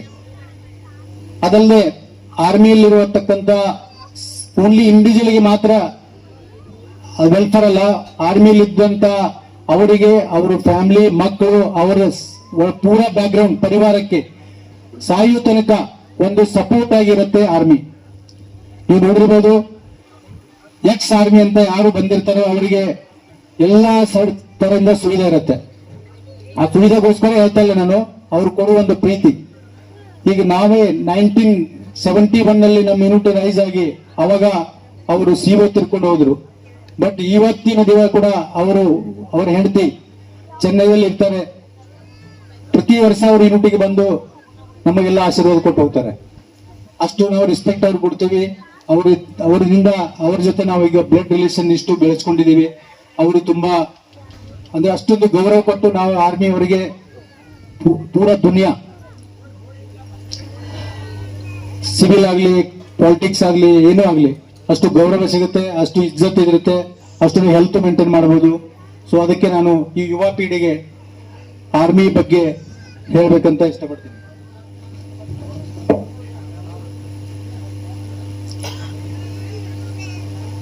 ಇವತ್ತು ಈ ಭರ್ಜರಿ ಸತ್ಕಾರ ಸಮಾರಂಭ ಆಯೋಜಿಸಿದ್ರಿಂದ ಇಂದಿನ ಯುವ ಜನಾಂಗಕ್ಕೆ ಸೇನೆ ಸೇರಲು ಹೊಸ ಉತ್ಸಾಹ ಹಾಗೂ ಪ್ರೇರಣೆಯನ್ನು ನೀಡುತ್ತದೆ ಅಂತ ನಾನು ಭಾವಿಸುತ್ತಾ ಈ ಕಾರ್ಯಕ್ರಮದಲ್ಲಿ ಭಾಗವಹಿಸಿ ತಮ್ಮ ಅಮೂಲ್ಯ ಸಮಯವನ್ನು ನೀವೆಲ್ಲರೂ ಸುಮಾರು 5 ಗಂಟೆಯಿಂದ ಇದುವರೆಗೆ 3-4 ತಾಸು ನಮಗೆ ನಿಮ್ಮ ಮುಖ್ಯವಾದ ಅಮೂಲ್ಯ ಸಮಯವನ್ನು ಕೊಟ್ಟಿದ್ದಕ್ಕೆ ತುಂಬಾ ಧನ್ಯವಾದಗಳು. ನಮ್ಮೆಲ್ಲರ ಸಮಸ್ತ ಜನತೆಗೆ, ಕುಟುಂಬದವರಿಗೆ, ನನ್ನ ಬಂಧು ಬಳಗೆಯರಿಗೆ ಮತ್ತು ನನ್ನ ಗುರುಗಳೇ, ಸ್ವಾಮೀಜಿಯವರಿಗೆ ಅಂಡ್ ಬಸನಾಳಗಡ್ಡೆ ಎಲ್ಲ ಅಕ್ಕ ತಂಗಿಯರು, ನನ್ನ ಎಲ್ಲಾ ಬಂಧುಗಳಿಗೆ ತುಂಬಾ ಧನ್ಯವಾದಗಳು. ಇಷ್ಟು ನನಗೆ ಒಂದು ಈ ಸತ್ಕಾರ ಸಮಾರಂಭ ಇಷ್ಟು ಗ್ರ್ಯಾಂಡ್ ಇಲ್ಲ ಮಾಡಿದಕ್ಕೆ ನಾನು ನಿಮಗೆ ಒಂದು ಬಿಗ್ ಸಲ್ಯೂಟ್ ಇಂದ ನಿಮಗೆ ವಿಶ್ ಮಾಡ್ತೀನಿ. Thank you very much. ಜೈ ಹಿಂದ್, ಜೈ ಕರ್ನಾಟಕ. ಥ್ಯಾಂಕ್ ಯು, ನಮಸ್ಕಾರ. ಯಾಕಂದ್ರೆ ವಿಶೇಷವಾಗಿ ಕುದ್ದಾರ್ಮಣಿ ಅಷ್ಟೇ ಅಲ್ಲ, ಬಸವನಾಳಗಡ್ಡೆ ಅಂತಂದ್ರೆ ನನಗೊಂದು ನನ್ನ ಸ್ವಂತ ಊರಿದ್ದಂಗಿತ್ತು. ಯಾಕಂದ್ರೆ ನನಗ ಈಗ 69 ವರ್ಷ ಆಗ್ಯಾವ. ಆದ್ರೆ ನಾವು ಸರ್ವಿಸ್ ಮಾಡಿದ್ದು ಎಷ್ಟು ವರ್ಷಪ್ಪ ಅಂತಂದ್ರೆ 35 ವರ್ಷ ಇಲ್ಲಿ ಬಸವನಗಡ್ಡೆ ಮತ್ತು ಚಿಂಚಿನ ಒಳಗೆ ಮಾಡೀನಿ. ಈಗ ನಿಜವಾಗಿ ಹೇಳ್ತೀನಿ, ನನ್ನ ಊರಾಗ ನನಗೆ ಎಷ್ಟು ಪರಿಚಯ ಯಾರೂ ಇಲ್ಲ. ಬಸವನಗಡ್ಡೆದಾಗ ಎಷ್ಟು ಪರಿಚಯ ಐತಲ್ಲ ಅಷ್ಟು ಪರಿಚಯ ಎಲ್ಲೂ ಇಲ್ಲ. ಆದ್ರೆ ಬಸವನಗಡ್ಡೆ ಅನ್ನುವಂಥದ್ದು ಏನಾಗಿತ್ತಪ್ಪ ಅಂತಂದ್ರೆ ನನ್ನದೇ ಊರ ಅನ್ನುವಂತ ಒಂದು ಅಭಿಮಾನ ನನಗಿತ್ತು. ಮತ್ತೆ ಅದೇ ರೀತಿಯಾಗಿ ನಮ್ಮ ಬಸವನಗಡ್ಡೆ ಎಲ್ಲರೂ ತಾಯಂದಿರಾತು ತಂದೆಯರಾತು ನಮ್ಮ ಕೈಯಲ್ಲಿ ಇದ್ದಂತ ಕಲಿತಂತ ವಿದ್ಯಾರ್ಥಿಗಳಾತು ಎಲ್ಲರೂ ಇಷ್ಟು ನಮಗೆ ಕಿಮ್ಮತ್ ಕೊಡ್ತಿದ್ರಪ್ಪ ಅಂತಂದ್ರೆ ಅದನ್ನ ಬಾಯಿಂದ ಹೇಳಲಿಕ್ಕೆ ಬಾರದಷ್ಟು ನಮಗೆ ಏನ್ ಮಾಡ್ತಾರೆ ಅವರ ಕಿಮ್ಮತ್ತನ್ನು ಕೊಡ್ತಿದ್ರು. ಇಲ್ಲಿ ಸಾಮಾನ್ಯವಾಗಿ ಇವರ ಹುತಾರ ಮಂಚನ ಬಗ್ಗೆ ಹೇಳ್ಬೇಕಂತಂದ್ರೆ ಎಲ್ಲರೂ ಪ್ರಾಮಾಣಿಕ ವ್ಯಕ್ತಿಗಳು. ಈಗ ಇದ್ದವರು ಏನಪ್ಪಾ ಅಂತಂದ್ರೆ ರಾಮಚಂದ್ರ ಹುದ್ದಾರ್ ಅವರು ಒಂದು ರೆಡಿಮೇಡ್ ಅಂಗಡಿಯನ್ನು ಇಟ್ಕೊಂಡ ತಮ್ಮ ಸ್ವತಂತ್ರ ಜೀವನವನ್ನು ನಡೆಸಾಕತ್ತಾರ. ಅದೇ ರೀತಿಯಾಗಿ ಅವರ ನಂತರ ಅಶೋಕ್ ಹುದ್ದಾರ್ ಅವನು ಸಹಿತ ಮಿಲಿಟರಿ ಒಳಗ ಸಾಕಷ್ಟು ವರ್ಷ ಸೇವೆಯನ್ನು ಸಲ್ಲಿಸಿ ಈಗ ತಾನೇ ರಿಟೈರ್ ಆಗಿ ಅವನು ಸಹಿತ ಇಲ್ಲಿ ಕೆಲಸವನ್ನು ಮಾಡ್ತಾ ಇದ್ದಾನೆ. ಅದರ ನಂತರ ಅನಿಲ್ ಹುದ್ದಾರ್ ಅವನು ಸಹಿತ ಒಂದು ಈ ಡಾಕ್ಟರ್ಗೆ ಕೆಲಸವನ್ನು ಮಾಡ್ಕೊತ ಅವನು ತನ್ನ ಜೀವನವನ್ನ ಸಾಗಿಸ್ಕೊತ ಅವನು ಆರಾಮವಾಗಿದ್ದಾನೆ. ಅದರ ನಂತರ ಯಾರಪ್ಪ ಅಂತಂದ್ರೆ ನಮ್ಮ ನೆಚ್ಚಿನ ಶಿಷ್ಯ ರಾಜೀವ್ ಹುದ್ದಾರ್. ಯಾಕಂದ್ರೆ ಅವನ ಬಗ್ಗೆ ನಮಗೆ ಬಹಳಷ್ಟು ಹೆಮ್ಮೆ. ಆ ನಂತರ ಈ ಕೊನೆಯದಾಗಿ ಯಾರಪ್ಪ ಅಂತಂದ್ರೆ ವಕೀಲ ಯಾರಂದ್ರೆ ರೇವಪ್ಪ ಹುದ್ದಾರ್. ಇದು ಅವರ ಫ್ಯಾಮಿಲಿ. ಇನ್ನ ರಾಜೀವ್ ಹುದ್ದಾರ್ ಬಗ್ಗೆ ಒಂದು 4 ಮಾತು ಹೇಳೋದ್ರೆ ತಪ್ಪಾಗ್ತದೆ. ಯಾಕಂತಂದ್ರೆ ಈ ರಾಜೀವ್ ಹುದ್ದಾರ್ ನಮ್ಮ ಕೈಯಾಗ ಕಲಿತಂತ ವಿದ್ಯಾರ್ಥಿ. ಸುಮ್ಮನೆ ಸಾಮಾನ್ಯವಾಗಿ 5, 6, 7 3 ವರ್ಷ ನನ್ನ ಕೈಯೊಳಗನೆ ಇದ್ದ. ಅವ ಮೊದಲು ಏನಿತ್ತಪ್ಪ ಅಂತಂದ್ರೆ ಇಷ್ಟೊಂದು ಹೈಟು ಇಷ್ಟೊಂದು ಇದಿರಾಕಿಲ್ಲ, ನಿಮ್ಗೆ ಅಜ್ಜ ಮನಸ್ಸುವುದು. ಆದ್ರೆ ನಾ ಏನ್ ಹೇಳ್ತೇನೆ ಅಂತಂದ್ರೆ ನಿಜವಾಗಿ ಅವನು ಏನಿತ್ತಪ್ಪ ಅಂತಂದ್ರೆ ಜಿಡ್ಡಿದ್ದ. ಅವನ ಒಂದು ಚಾಕಚಕ್ಯತೆಯನ್ನ ಅವನ ಚತುರತೆಯನ್ನ ಕಂಡ ನಾ ಇದ್ದಂತ ಏನ್ ಮಾಡಿಪ್ಪ ಅಂತಂದ್ರೆ ಖೋ ಟೀಮ್ದೊಳಗೆ ಸೇರಿಸ್ಕೊಂಡೆ. ಆಗ ಇನ್ನೂ 4ನೇತೆ ಇದ್ದವ. 4ನೇತೆ ಇದ್ದಾಗ ಏನ್ ಮಾಡಿದ್ವಿ, ಅವನ ಖೋ ಟೀಮ್ದೊಳಗೆ ಸೇರಿಸಿಕೊಂಡ ಅವನ 5ನೇತೆಕಂತಂದ್ರೆ ಇಡೀ ನಮ್ಮ ಟೀಮಿನ ಕ್ಯಾಪ್ಟನ್ ಅನ್ನು ಮಾಡಿದೆ. ಯಾಕಂದ್ರೆ ಅಷ್ಟೊಂದು ಆಟದೊಳಗ ವಿಶೇಷವಾಗಿ ನಿಮ್ಗೆ ಹೇಳಲಿಕ್ಕೆ ಇದು ಅನಿಸ್ತದೆ. ನಮ್ಮ ಬಸವನಗಡ್ಡೆ ಖೋ ಟೀಮ್ ಅಂತಂದ್ರೆ ಇಡೀ ನಮ್ಮ ಚಿಕ್ಕೋಡಿ ತಾಲೂಕು ಎಲ್ಲರೂ ಅನಿಸ್ತಿದ್ರು, ಯಪ್ಪ ಬಸವನಗಡ್ಡೆ ಟೀಮ್ದೊಳಗೆ ನಮಗೆ ಆಡಕ್ ಆಗುದಿಲ್ಲ ಅಂತ ಕೆಸ್. ಅದ್ರಾಗ ಕೆಲವೊಂದು ವಿದ್ಯಾರ್ಥಿಗಳು ಅಂತಂದ್ರೆ ಈಗ ಹರಕೆ ಆಗಲಿ, ಆನಂತರ ಚೌಗಲೆ ಆಗಲಿ, ನಮ್ಮ ಹುದ್ದಾರ ಆಗಲಿ, ಇವ್ರು ಎಲ್ಲರೂ ಏನಪ್ಪಾ ಅಂತಂದ್ರೆ ಇಷ್ಟು ಚಾಕಚಕ್ಯತೆಯಿಂದ ಖೋ ಆಟವನ್ನ ಆಡ್ತಿದ್ರಲ್ಲ. ಹೀಗೆ ಆ ಟೀಮನ್ನು ಕರ್ಕೊಂಡ ನಾ ಏನ್ ಮಾಡಿ ರಾಜ್ಯ ಮಟ್ಟದವರೆಗೂ ಸಹಿತ ಹೋಗಿ ಬಂದೇನು. ಅಷ್ಟೊಂದು ಒಂದು ಬಲಾಢ್ಯವಾದಂತ ಟೀಮ್ ಇತ್ತು. ಇಲ್ಲಿ ಮತ್ತೊಂದು ವಿಷಯ ನನಗೆ ಇಲ್ಲಿ ಹೇಳ್ಬೇಕು ಅನಿಸ್ತದೆ. ಏನಪ್ಪಾ ಅಂತಂದ್ರೆ ಸಾಮಾನ್ಯವಾಗಿ 1992 ಏನಾಗಿತ್ತು ಅಂದ್ರೆ ಮುನ್ವಳಿಗೆ ಟ್ರಾನ್ಸ್ಫರ್ ಆಗಿತ್ತು. ಇಲ್ಲಿ ನಮ್ಮ ಶಾಲೆಗೆ ಏನ್ ಮಾಡಿದ್ರು, ಒಬ್ಬರು PE ಟೀಚರ್ನ ಹಾಕಿದ್ರು. ಅವಾಗ ಎಲ್ಲಾ ಊರಿನ ಗಣ್ಯರು ಮತ್ತು ನಮ್ಮ ಎಲ್ಲಾ ವಿದ್ಯಾರ್ಥಿಗಳು ಇವರೆಲ್ಲ ಈಗ ಸಾಮಾನ್ಯವಾಗಿ ಇಲ್ಲಿ ಕುಳಿತಂತ ವಿದ್ಯಾರ್ಥಿಗಳು ನಮ್ಮ ಕೈಯಲ್ಲಿ ಕಲ್ತಂತ ವಿದ್ಯಾರ್ಥಿಗಳು ಎಲ್ಲರೂ ಏನಿ ಸದ್ಯ ಇದ್ದಾರಲ್ಲ ಎಲ್ಲರೂ ನಮ್ಮ ಕೈಯ ಕಲ್ತಂತ ವಿದ್ಯಾರ್ಥಿಗಳು. ಅವ್ರು ಎಲ್ಲರೂ ಬಂದ ಏನ್ ಮಾಡ್ಯಾರ ಅಂತಂದ್ರ ನಮಗೆ, ಸರ್ ನೀವ್ ಯಾಕೆ ಹೋಗ್ತೀರಿ ಅಂತಂದ್ರು. ನಾವೇನು ಅರ್ಜಿ ಹಾಕಿರ್ಕಿಲ್ಲ, ಏನಾಗಿತ್ತಲ್ಲ ತಾನ ಬಂದಿತ್ತು ಅದು ಗೌರ್ಮೆಂಟ್ ಇಂದ. ಆದರೂ ಸಹಿತ ಏನ್ ಮಾಡಿದ್ರಪ್ಪ ಅಂತಂದ್ರೆ ಈ ಎಲ್ಲರೂ ಊರು ಹಿರಿಯರಾತು ನಮ್ಮ ಎಲ್ಲಾ ವಿದ್ಯಾರ್ಥಿಗಳು ಕುಡ್ಕೊಂಡ ಅವಾಗ AB ಪಾಟೀಲ್ ಅಂತ ಮಿನಿಸ್ಟರ್ ಇದ್ರು, ಅವನ ಕಡೆ ಹೋಗಿ ಆ ಟ್ರಾನ್ಸ್ಫರ್ ಕ್ಯಾನ್ಸಲ್ ಮಾಡಿಸ್ಕೊಂಡ ಮತ್ತೇನ್ ಮಾಡಿದ್ರಪ್ಪ ಅಂತಂದ್ರೆ ಬಸವನಗಡ್ಡೆಗೆ ಇಟ್ಕೊಂಡ್ರು. ಅಂದ್ರೆ ಇದ್ರ ಅರ್ಥ ಏನಪ್ಪಾ ಅಂತಂದ್ರೆ ನಮ್ಮ ಮೇಲೆ ಎಷ್ಟೊಂದು ಪ್ರೀತಿ ಇತ್ತು ಅನ್ನುವಂಥದ್ದು ಒಂದು ಇದನ್ನ ತೋರಿಸ್ತದೆ. ರಾಜೀವ್ ಸುಬೇದಾರ್ ಆದಾಗ ಸ್ವತಃ ನಾ ಎಡಗಟ್ಟಿಗೆ ಬಂದು ನಮ್ಮ ಮನೆಯೊಳಗೆ ಬಂದ ನಮ್ಮ ಆಶೀರ್ವಾದ ತಗೊಂಡು ಹೋಗ್ಯ ನಾನು. ಅಂದ್ರೆ ಇದರ ಅರ್ಥ ಏನಕತಿ, ಅವಾಗ ಗುರುವಿನ ಮೇಲೆ ಎಷ್ಟು ಭಕ್ತಿ ಐತಿ ಅನ್ನುವಂಥದ್ದು ಇಲ್ಲಿ ತೋರಿಸ್ತದ. ಅದಕ್ಕೆ ಈ ನಿದರ್ಶನವನ್ನ ಹೇಳಿದೆ. ಆ ರೀತಿ ಒಳಗ ಅವನ ಗುಣಗಳು ಇವ ರಾಜು ಅಷ್ಟೇ ಅಲ್ಲ, ಇಡೀ ಅವರ ಮನೆತನ. ಈಗ ರಾಮಚಂದ್ರ ಅಂತೂ ನನ್ನ ಕಾಯಂ ಯಾವಾಗಲೂ ನನ್ನ ಕಾಂಟ್ಯಾಕ್ಟ್ ಇರ್ತಾನ. ಮತ್ತೆ ಅದೇ ರೀತಿಯಾಗಿ ಅಶೋಕ ಅವನು ಸಹಿತ ಒಳ್ಳೆಯ ಸೈನಿಕನಾಗಿ ಅವನು ಕೆಲಸ ಮಾಡಿ ಬಂದನು.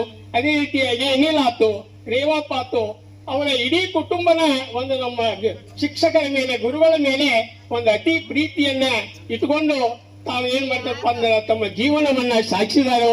ಈಗ ಆ ಮನೆತನ ಇದ್ದದ್ದು ಏನಾಗತ್ತಪ್ಪ ಅಂತಂದ್ರೆ ನಮ್ಮ ಸುತ್ತಮುತ್ತಲಿನ ಗ್ರಾಮದಲ್ಲಿ ಒಂದು ಆದರ್ಶ ಕುಟುಂಬವಾಗಿ ಹೊರ ಹೊಮ್ತಾ ಇದೆ ಅಂತ ಹೇಳಕ್ ನನಗ ಸಾಕಷ್ಟು ಆನಂದ ಆಗ್ತದೆ. ಒಟ್ಟಿನಲ್ಲಿ ಈ ರಾಜೀವ್ ಹುದ್ದಾರ್ ಇದ್ದಂತವ ಈ ದೇಶ ಸೇವೆಯನ್ನು ಮಾಡಿ 30 ವರ್ಷ ನೋಡ್ರಿ, ಈಗ ಸಾಮಾನ್ಯವಾಗಿ ಸೈನಿಕರು ಎಷ್ಟು ವರ್ಷ ಅಂದ್ರೆ 15 17 18 ವರ್ಷ ಸರ್ವಿಸ್ ಮಾಡಿ ಬರ್ತಾರೆ. ಆದ್ರೆ ರಾಜು ಇದ್ದಂತವ ಇಡೀ ದೇಶವನ್ನ ಕಾಯುವ ಸಲುವಾಗಿ 30 ವರ್ಷ ಸೇವೆಯನ್ನ ಸಲ್ಲಿಸಿದಂತ ಅಂತಂದ್ರೆ ಇದು ಒಂದು ಅಸಾಮಾನ್ಯವಾದಂತ ಸಂಗತಿ. ಯಾಕಂದ್ರೆ ಯಾರಿಗೂ ಆಗದಂತ, ಯಾಕಂದ್ರೆ ಎಷ್ಟೆಷ್ಟೋ ಸ್ಥಳಗಳು ಹೇಳಿದ್ರಿ, ಈಗ ಎಷ್ಟೆಷ್ಟೋ ಗಂಡಾಂತರಗಳನ್ನ ದಾಟಿ ಇವತ್ತ ಈ ಒಂದು ಹುದ್ದೆಯನ್ನ ದಾಟಿಕೊಂಡ ಇವತ್ತ ನಿಮ್ಮೆಲ್ಲರ ಮುಂದೆ ಅಗದಿ ಒಂದು ಹೆಮ್ಮೆಯಿಂದ ನಿಂತಿದ್ದಾನಪ್ಪ ಅಂತಂದ್ರೆ ನಮಗೂ ಸಹಿತ ನಾವು ಅವನ ಕಲಿಸಿದಂತ ಗುರುವಹಿಸಿದಂತ ಎಷ್ಟು ಆನಂದ ಆಕತ್ ನೋಡ್ರಿ. साहब उद्धार साहब और मैं दोनों एक साथ 26 ಡಿಸೆಂಬರ್ 1995 95ರಲ್ಲಿ ಇಬ್ರು ಒಂದೇ ಸರಿ ಒಂದೇ ಏರಿಯಲ್ಲಿ ಎಂಟೋಲ್ಮೆಂಟ್ ಆಗಿ ಒಂದೇ ರೆಜಿಮೆಂಟ್ಗೆ ಹೋಗಿದ್ದೀವಿ. ಅಲ್ಲಿ ಹೋದ್ಮೇಲೆ ಏನು ಗೊತ್ತಾಗಲಿಲ್ಲ. ಅಲ್ಲಿ दोबारा मैं हिंदी में आता हूँ, मैं तो आगे जाके डिस्टर्ब होगा. उधर जाने के बाद ऐसी जगह पर गए जहाँ पर हमें उनकी भाषा नहीं आती. तमिलनाडु में पहुंच गए हम लोग. हर एक आदमी जो खास करके मद्रास रेजिमेंट में जाता है वो कर्नाटक से जाने वाला, खास करके उत्तर कर्नाटक से जाने वाला आदमी बहुत स्ट्रगल करता है वहाँ पर. उनको वहाँ की लैंग्वेज नहीं आती है. सही है साहब? वहाँ क्या बोल रहे, वहाँ के स्टाफ क्या बोल रहे, कुछ नहीं समझ में आता. ऐसी जगह पर पहुंच गए जहाँ पर पहाड़ी इलाका है. जो दक्षिण भारत में कोई पहाड़ बोलने से वो मिलिटन का ऊटी है. वहां पर पहुंचे तो शुरू का जो ट्रेनिंग का टाइम था या वहां पर सेट होने का टाइम था, वहां पर जो हमने बचपन में कभी रोया नहीं होगा इतना शुरू में रोया. वहां पर बहुत रोए शुरू में, क्योंकि हमको सेटल होने में टाइम लग गया. क्या बोल रहे, कैसे करना, कुछ नहीं पता था. ऐसे हर एक जवान के साथ ऐसे ही होता है. लेकिन खास करके जो मद्रास रेजिमेंट में जाता है उनको ज्यादा तकलीफ होती है. ऐसे ही हमारे साथ हुआ. और जो कुमार सर ने शुरू से बोला और टीचर ने भी बोला उनकी कि एक कैप्टन था, जैसे अपना खो खो कैप्टन था बोला उनके टीचर स्टाफ ने. खो खो कैप्टन एक्चुअली उनको पैदाइशी कैप्टन की क्वालिटी उसके अंदर है. ये आर्मी में भी बहुत जगह पर दिखाई दिया. जब हम एमआरसी में पहुंचे, जो सेंटर है हमारा, वहां पहुंचते ही इनको हमारा कैप्टन बनाया. ये हमारे कैप्टन थे वहां पर शुरू में. तो पूरा 9 महीने का जो ट्रेनिंग होता है, ट्रेनिंग में कोई और कैप्टन होना चाहिए, लेकिन इनको ट्रेनिंग में कैप्टन बनाया. इतना टैलेंट इनके अंदर, इतनी क्वालिटी है कि वहाँ के स्टाफ लोगों ने इतना जल्दी से इनको नापा भापा और उनका कैप्टन का उनको जिम्मेवारी दिया.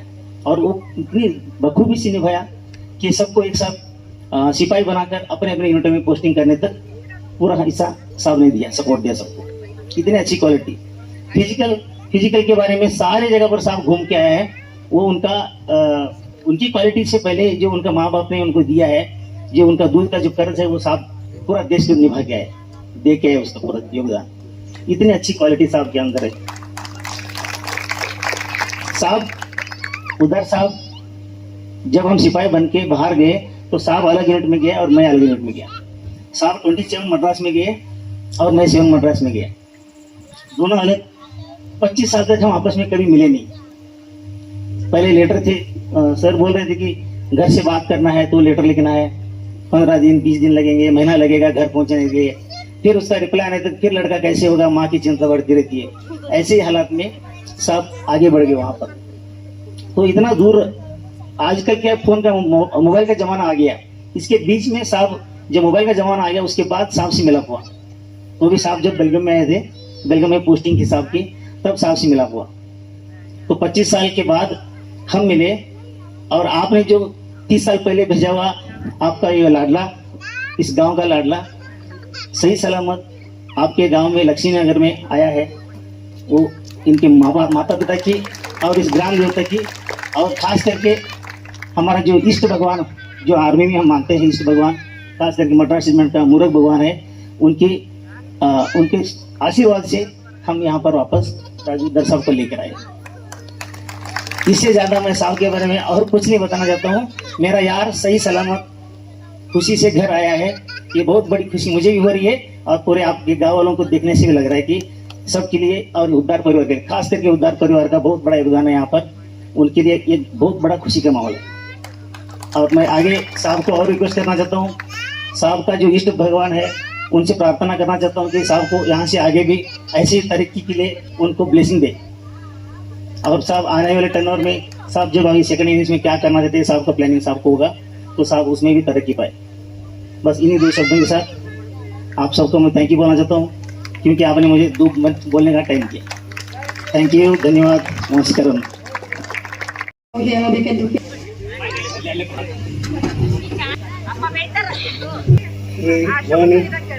ಮನ್ಯರಿಂದ ಪರಮ ಸ್ವರೂಪಿ ಮಹಾಸ್ವಾಮಿಗಳು ಅವರು 30 ವರ್ಷ ತಮ್ಮ ಸರ್ವೀಸ್ ಅವಧಿಯನ್ನು ನಿರಂತರವಾಗಿ ತಮ್ಮ ಜೀವನದುದ್ದಕ್ಕೂ ಅವರು ತಮ್ಮ ವೃತ್ತಿಯನ್ನು ಮುಗಿಸಿ ಅದಕ್ಕೆ ವಿಶ್ರಾಂತಿಯನ್ನು ನೀಡಿ ತಮ್ಮ ಜೀವನಕ್ಕೆ ಮನೆಗೆ ವಾಪಸ್ಸಾಗಿದ್ದಾರೆ. ಅವರಿಗೆ ನಾವು ತುಂಬ ಹೃದಯದಿಂದ ಸ್ವಾಗತಿಸುತ್ತೇವೆ ಮತ್ತು ಅವರನ್ನು ವಂದಿಸುತ್ತೇವೆ. ಈಗ ನಿಮ್ಮ ಮುಂದೆ ತೆರೆದಿಡುತ್ತಿರುವ ಒಂದು ಕಡತವನ್ನಲ್ಲ, ಒಂದು ಇತಿಹಾಸವನ್ನು ಮತ್ತು ಒಂದು ಜೀವಂತ ದಂತಕಥೆಯನ್ನು. ದಿನಾಂಕ 22/7/1978 ವಾರ ಶನಿವಾರ ಬೆಳಗಾವಿ ಜಿಲ್ಲೆಯ ಚಿಕ್ಕೋಡಿ ತಾಲೂಕಿನ ಪುಟ್ಟಹಳ್ಳಿ ಬಸವನಾಳಗಡ್ಡೆಯಲ್ಲಿ ಬಡ ರೈತ ದಂಪತಿ ದಿವಂಗತ ಶ್ರೀ ಬಸಪ್ಪ ಹುದ್ದಾರ್ ಮತ್ತು ದಿವಂಗತ ಶ್ರೀ ರತ್ನಮ್ಮ ಬಸಪ್ಪ ಹುದ್ದಾರ್ ಇವರ ಮಡಿಲಲ್ಲಿ 10ನೆಯ ಮಗುವಾಗಿ ಒಂದು ಗಂಡು ಮಗು ಜನಿಸಿತು. ಆ ಮಗುವಿಗೆ ರಾಜು ಎಂದು ಹೆಸರಿಟ್ಟರು. ಆಗ ಯಾರಿಗೂ ಗೊತ್ತಿರಲಿಲ್ಲ ಬಸವನಾಳಗಡ್ಡೆಯ ಧೂಳಿನಲ್ಲಿ ಆಡುವ ಈ ಹುಡುಗ ಮುಂದೊಂದು ದಿನ ಭಾರತ ಮಾತೆಯ ಕಿರೀಟವನ್ನು ಕಾಯುವ ಹಿಮವೀರ ಆಗುತ್ತಾನೆ ಎಂದು. ಆ ಮಗುವಿನ ಪಾದ ನೋಡಿದ ಜ್ಯೋತಿಷಿ ಹೇಳಿದಂತೆ ಇವನು ಮನೆ ಕಟ್ಟುವವನಲ್ಲ, ದೇಶ ಕಟ್ಟುವವನು ಆಗುತ್ತಾನೆಂದು. ಇವರು ತಮ್ಮ ಬಾಲ್ಯದಲ್ಲಿ ಬಸವನಾಳಗಡ್ಡೆಯ ಧೂಳಿನಲ್ಲಿ ಆಟವಾಡಿ ತಮ್ಮ ಪ್ರಾಥಮಿಕ ಶಾಲಾ ಶಿಕ್ಷಣವನ್ನು ಸರ್ಕಾರಿ ಹಿರಿಯ ಪ್ರಾಥಮಿಕ ಶಾಲೆ ಬಸವನಾಳಗಡ್ಡೆಯಲ್ಲಿ ಓದಿ ತಮ್ಮ ಪ್ರೌಢ ಶಿಕ್ಷಣವನ್ನು ಚಿಕ್ಕೋಡಿಯ CLE ಸಂಸ್ಥೆ NC ಹೈಸ್ಕೂಲ್ನಲ್ಲಿ ಮುಗಿಸಿ ಅಪ್ಪನ ಜೊತೆ ಹೊಲಕ್ಕೆ ಹೋಗುವುದು, ಅಮ್ಮನಿಗೆ ಬಾವಿಯಿಂದ ನೀರು ಸೇದಿ ತರುವುದು ಮತ್ತು ಕಬ್ಬಿನ ವಾಡೆಯನ್ನು ತರುವುದು ಮಾಡುತ್ತಾ ಬಡತನದಲ್ಲಿ ಜೀವನ ಸಾಗಿಸಿದ್ದರು. ಅಂದಿನ ಬಡತನಿಗೆ ಇವರಿಗೆ ಕಲಿಸಿದ್ದು 2 ಪಾಠ: ದುಡಿಮೆ ಮತ್ತು ದೇಶ ಪ್ರೇಮ. ದಿನಾಂಕ 26 ಡಿಸೆಂಬರ್ 1995 ಸ್ಥಳ ಮದ್ರಾಸ್ ರೆಜಿಮೆಂಟಲ್ ಸೆಂಟರ್, ವೆಲ್ಲಿಂಗ್ಟನ್, ತಮಿಳುನಾಡಿನಲ್ಲಿ ಕೇವಲ 16 ವರ್ಷ 8 ತಿಂಗಳ ಹರೆಯ, ಆಗಿನ್ನೂ ಮೀಸೆ ಚಿಗುರಲಿಲ್ಲ, SSLC ಮುಗಿಸಿದ್ದಷ್ಟೇ.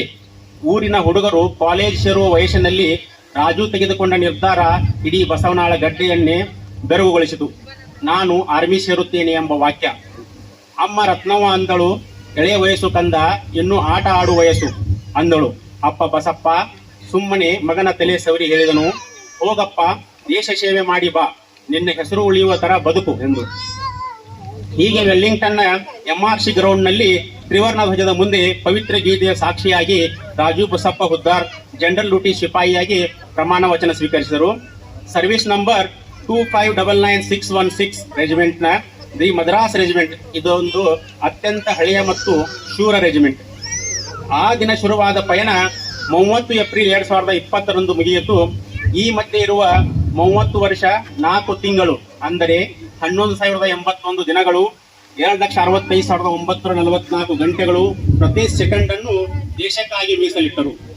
ರಾಜು ಹುದ್ದಾರ್ ಅವರು ವೃತ್ತಿ ಬದುಕಿನಲ್ಲಿ ಮೊದಲ ಅಗ್ನಿ ಪರೀಕ್ಷೆ ಎಂದರೆ ಅದು ಜಮ್ಮು ಕಾಶ್ಮೀರಿನ ಪೂಂಚ್ ಸೆಕ್ಟರ್ನ ಪೋಸ್ಟಿಂಗ್ 1998ರಿಂದ 2000 ಸಿಪಾಯಿ ರಾಜು ಮೊದಲು ಪೋಸ್ಟಿಂಗ್ ಸಿಕ್ಕಿದ್ದು ಸ್ವರ್ಗಕ್ಕೆಲ್ಲ ನರಕಕ್ಕೆ.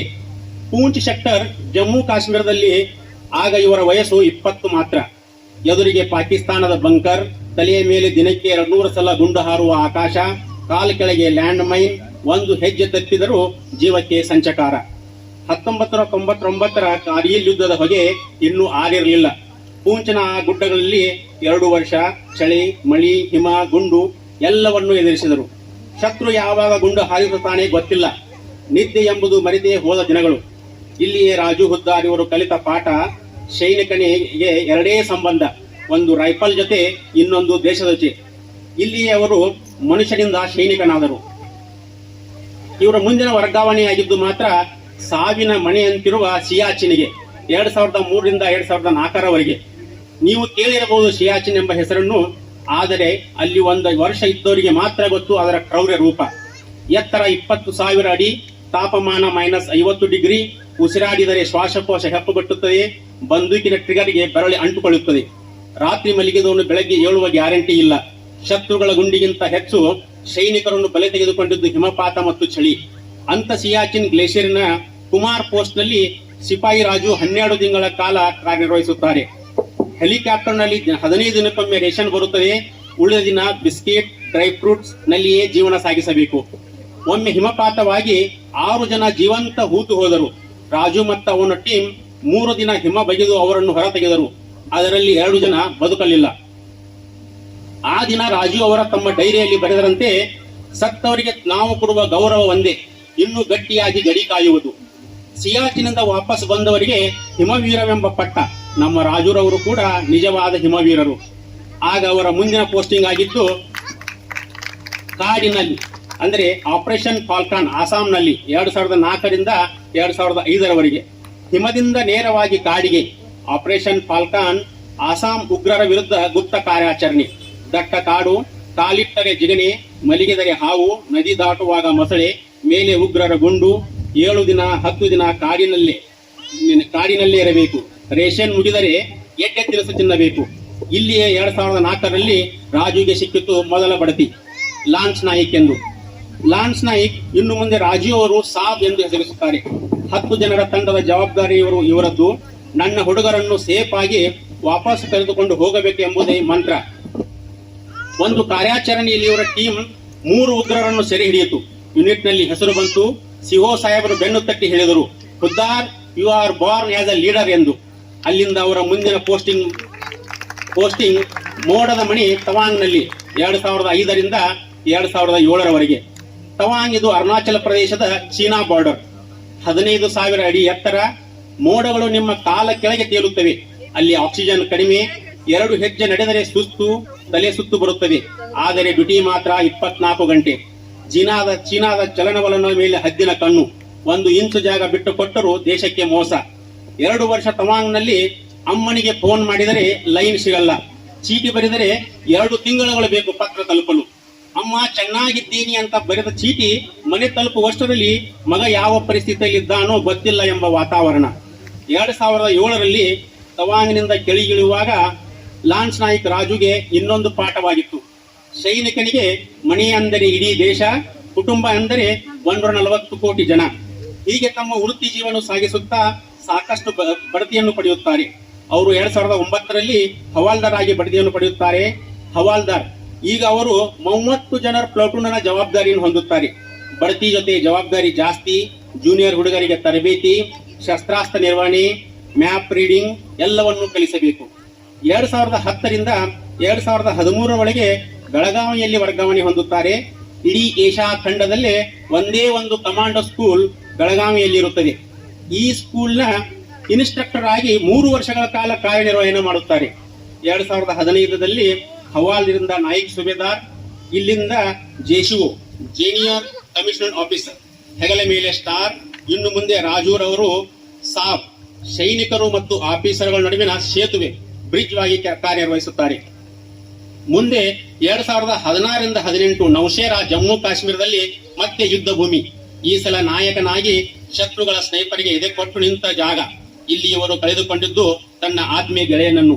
ಐಇಡಿ ಸ್ಫೋಟದಲ್ಲಿ ಆ ದಿನದ ಪ್ರತಿಜ್ಞೆ ಮಾಡಿದರು, ನನ್ನ ಗೆಳೆಯನ ರಕ್ತಕ್ಕೆ ಮೋಸ ಮಾಡಲ್ಲ ಎಂದು. ಈಗ ಇವರ ಮುಂದಿನ ಪೋಸ್ಟಿಂಗ್ ಪಂಜಾಬ್ಗೆ. 2018ರಿಂದ 2020 ಫಾಜಿಲ್ಕಾ ಪಂಜಾಬ್, ಪಾಕಿಸ್ತಾನ ಬಾರ್ಡರ್. ಇಲ್ಲಿ 47 ಡಿಗ್ರಿ ಬಿಸಿಲು. ಡಾಂಬರ್ ರಸ್ತೆ ಕರಗಿ ಬೂಟಿಗೆ ಅಂಟಿಕೊಳ್ಳುತ್ತದೆ. ಆದರೂ ಪೆಟ್ರೋಲಿಂಗ್ ನಿಲ್ಲಲ್ಲ. 2022ರಲ್ಲಿ ಸುಬೇದಾರ್ ಮೇಜರ್ ಆಗಿ ಬಡ್ತಿ ಹೊಂದುತ್ತಾರೆ. ಇಡೀ ಬಟಾಲಿಯನ್ನ ಬೆನ್ನೆಲುಬು. 800 ಸೈನಿಕರ ಯೋಗಕ್ಷೇಮ ನೋಡಿಕೊಳ್ಳುವ ಜವಾಬ್ದಾರಿ. ಶಿವೋ ಸಾಹೇಬರ ಬಲಗೈ. ಸೈನಿಕರಿಗೆ ಅನ್ನ, ಬಟ್ಟೆ, ರಜೆ, ಶಿಸ್ತು ಎಲ್ಲದಕ್ಕೂ ಇವರೇ ಉತ್ತರದಾಯಿ. ಮುಂದೆ ಆಗಸ್ಟ್ 15, 2025ರಲ್ಲಿ ಆರ್ಮಿ ಜನರಲ್ ಅವರಿಂದ ಸುಬೇದಾರ್ ಮೇಜರ್ ರಾಜು ಹುದ್ದಾರ್ ಅವರಿಗೆ ಸಿಕ್ಕಿತು ಗೌರವ ಲೆಫ್ಟಿನೆಂಟ್ ರ್ಯಾಂಕ್. ಇದು 30 ವರ್ಷದ ನಿಷ್ಕಳಂಕ ಸೇವೆಗೆ ಸಿಗುವ ಗೌರವ. ಮುಂದೆ ಅವರಿಗೆ 26 ಜನವರಿ 2026ರಂದು ಗಣರಾಜ್ಯೋತ್ಸವದಂದು ಮತ್ತೊಂದು ಗರಿ ಗೌರವ ಕ್ಯಾಪ್ಟನ್ ಆಗಿ ಬಡ್ತಿ ಹೊಂದುತ್ತಾರೆ. ಈಗ ಹೆಗಲ ಮೇಲೆ 3 ಸ್ಟಾರ್, ಎದೆಯ ಮೇಲೆ dozen medal, Siachen glacier medal, operation Rakshak medal, high altitude medal, 9 ವರ್ಷ ಲಾಂಗ್ ಸರ್ವಿಸ್ ಮೆಡಲ್, 20 ವರ್ಷ ಲಾಂಗ್ ಸರ್ವಿಸ್ ಮೆಡಲ್, ಸಿಪಾಯಿಯಿಂದ ಗೌರವ ಕ್ಯಾಪ್ಟನ್. ಇದು ಭಾರತೀಯ ಸೇನೆಯಲ್ಲಿ 1% ಜನರಿಗೆ ಮಾತ್ರ ಸಿಗುವ ಗೌರವ. ಇದಕ್ಕೆ ಬೇಕು 30 ವರ್ಷದ ಕಳಂಕವಿಲ್ಲದ ಶಿಸ್ತು, ತ್ಯಾಗ ಮತ್ತು ಸೇವೆ. ಏಪ್ರಿಲ್ 30, 2026 30 ವರ್ಷ 4 ತಿಂಗಳು ಸೇವೆ ಮುಗಿಸಿ ಕೊನೆಯ ಸೊಲಿಟ್ ಹೊಡೆದು ಯೂನಿಫಾರ್ಮ್ಗೆ ಗುಡ್ ಬೈ ಹೇಳಿದರು. ಕಣ್ಣಲ್ಲಿ ನೀರು, ಎದೆಯಲ್ಲಿ ಹೆಮ್ಮೆ.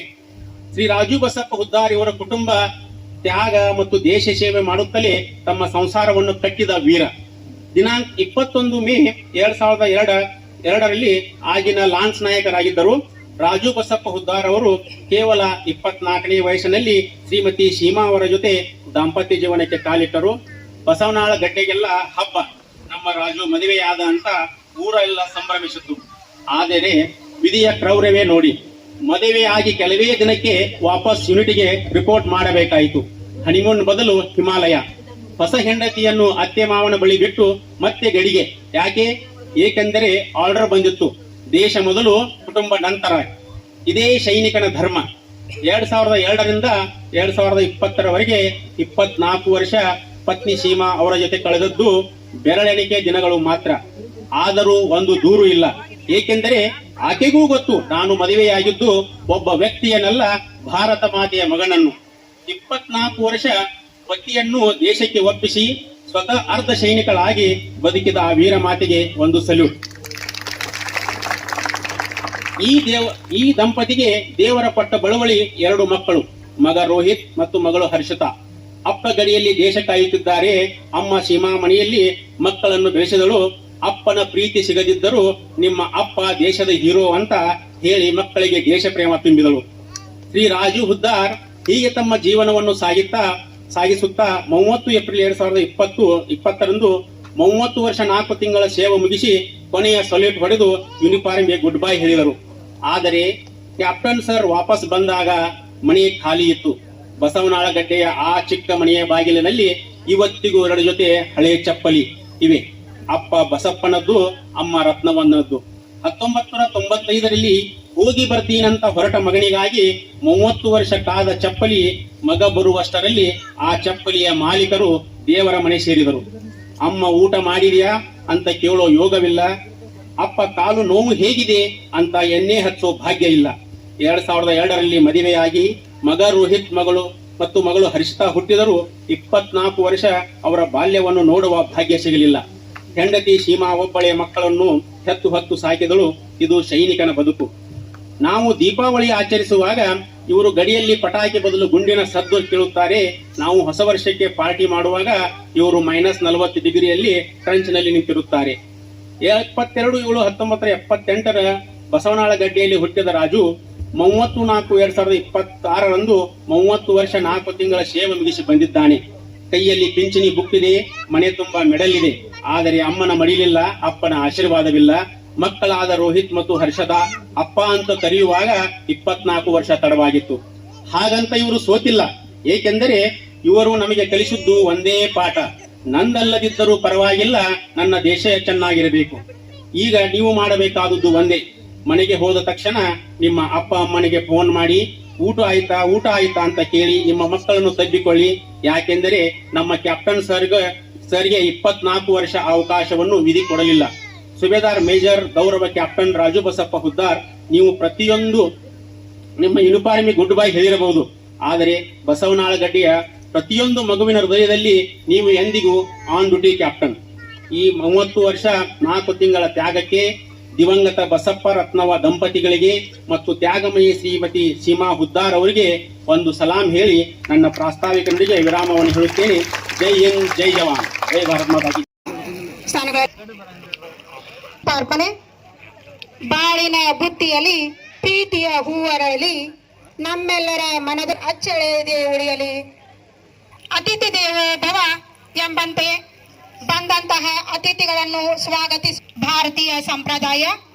ಹಾಗಾಗಿ ಈಗ ಜನ ಪ್ರಣವ ಸ್ವರೂಪಿಗಳು ಸಂಪಾದನಾ ಮಹಾಸ್ವಾಮಿಗಳು ಸಂಪಾದನ್ ಚರಮೂರ್ತಿ ಚಿಕ್ಕೋಡಿ ಇವರಿಗೆ ಈ ಕಾರ್ಯಕ್ರಮದ ಪರವಾಗಿ, ಗುರು ಹಿರಿಯರ ಪರವಾಗಿ, ತಮ್ಮೆಲ್ಲ ಪರವಾಗಿ ಹಾಗೂ ಸಮಸ್ತ ಉದ್ದಾರ ನೀಡುವ ಮೂಲಕ ಸ್ವಾಗತಿಸಬೇಕೆಂದು ಶ್ರೀ ರಮೇಶ್ ಉದ್ದಾರಿಯವರನ್ನು ಕೇಳಿಕೊಳ್ಳುತ್ತೇವೆ.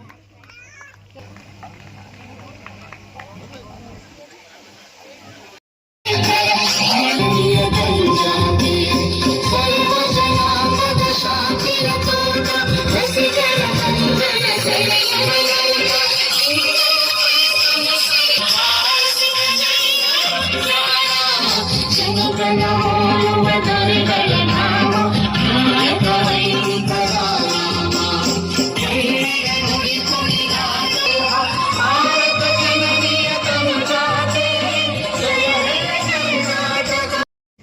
ಸತ್ಕಾರ ಸ್ವೀಕರಿಸಿದಂತಹ ದಂಪತಿಗಳಿಗೂ ಹಾಗೂ ಸತ್ಕಾರ ಮಾಡಿದಂತಹ ಸರ್ವ ಗಣ್ಯರಿಗೂ ಧನ್ಯವಾದಗಳನ್ನು ತಿಳಿಸುತ್ತಾ ಸತ್ಕಾರ ಮೂರ್ತಿಗಳಿಂದ ಒಂದೆರಡು ಮಾತುಗಳು ಶ್ರೀ ರಾಜು ಹುದ್ದಾರಿಯವರು ಒಂದೆರಡು ಮಾತುಗಳನ್ನು ಹೇಳಬೇಕೆಂದು ಕೇಳಿಕೊಳ್ಳುತ್ತೇನೆ.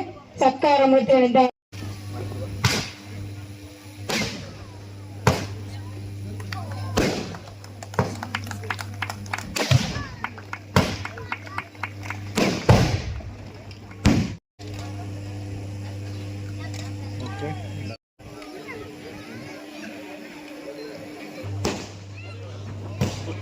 ಜನರಲ್ಲಿ ಒಂದು ಸವಿನಯ ಪ್ರಾರ್ಥನೆ. ಎಲ್ಲ ಜನರು ವೇದಿಕೆಯ ಬಲಭಾಗದಿಂದ ಬಂದು ಸತ್ಕಾರವನ್ನು ಮಾಡುವಂತ ಭಾಗದಿಂದ ಬಂದು ಹಾಗೆ ಹೋಗಬಾರದು. ಊಟದ ವ್ಯವಸ್ಥೆ ಇದೆ, ಊಟ ಪ್ರಾರಂಭವಾಗಿದೆ. ಉಳಿದವರು ಸತ್ಕಾರ ಮಾಡುವವರೆಗೆ ಸವಿನಯ ಪ್ರಾರ್ಥನೆ. ಸತ್ಕಾರವನ್ನು ಮಾಡುವಂತ ಪ್ರತಿಯೊಬ್ಬರು ವೇದಿಕೆಯ ಬಲಭಾಗದಿಂದ ವೇದಿಕೆಗೆ ಆಗಮಿಸಬೇಕು, ವೇದಿಕೆ ಎಡಭಾಗದಿಂದ ನಿರ್ಗಮಿಸಬೇಕು.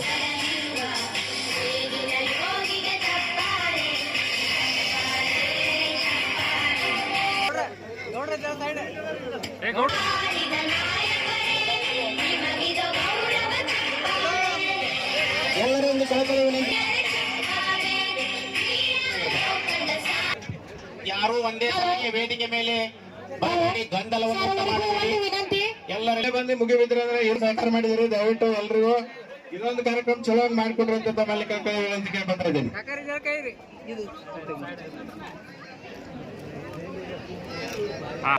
ಸ್ವಲ್ಪ ನಿಲ್ರಿ ಒಂದೇ ಚೊಗ್ಲೋ ಸರ್ ಈಗ ಶ್ರೀ ರಾಜು ಹುದ್ದಾರಿ ಅವರಿಗೆ ಹಿರೇಮಠ ಸ್ವಾಮಿಗಳಿಂದ ಸತ್ಕಾರ ಕಾರ್ಯಕ್ರಮ.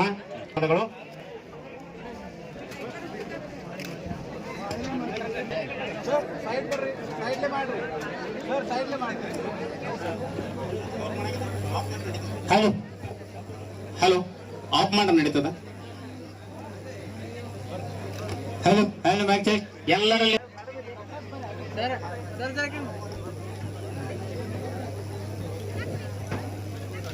ವೇದಿಕೆ ಹಿಂಭಾಗದಲ್ಲಿ ತೆಗಿಬೇಕಾಗಿ ವಿನಂತಿ. ಯಾರ್ಯಾರು ಪಾರ್ಕ್ ಮಾಡಿದಿರಿ ನೋಡ್ರಿ, ಸ್ವಲ್ಪ ಯಾರ್ಯಾರಿದ್ದ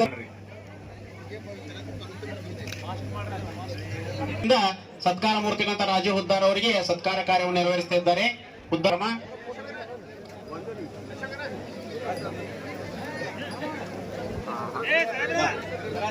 ಹಲೋ. ಈಗ ಸತ್ಕಾರ ಮೂರ್ತಿಗಳಿಗೆ ಸುರೇಶ್ ಶ್ರೀಶೈಲ್ ಮಗ್ದೂಮ್ ನಂದಿಕೊರಳಿ. ಹಲೋ, ಇದೊಂದಿಬ್ಬರು ಜನ ಬನ್ನಿ ಸರ್, ಇದೊಂದಿಬ್ಬರು ಜನ.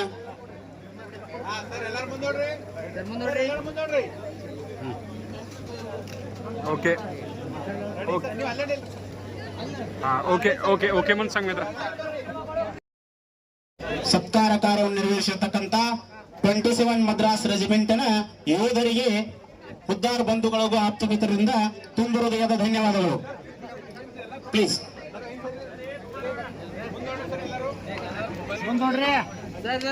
27 ಮದ್ರಾಸ್ ರೆಜಿಮೆಂಟ್ನ ಯೋಧರು ಒಂದು ನಿಮಿಷ.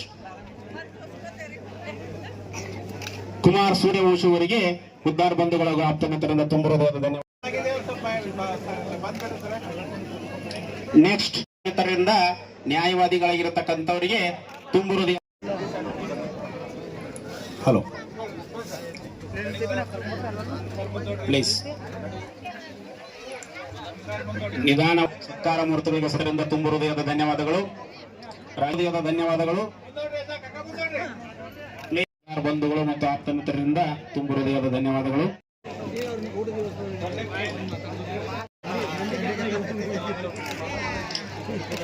ಬೆಳಕೋಡ್ ಗ್ರಾಮ ಸತ್ಕರಿಸಿರ್ತಕ್ಕಂಥ ಚಂದೂರಿನ ಕುಟುಂಬದವರಿಗೆ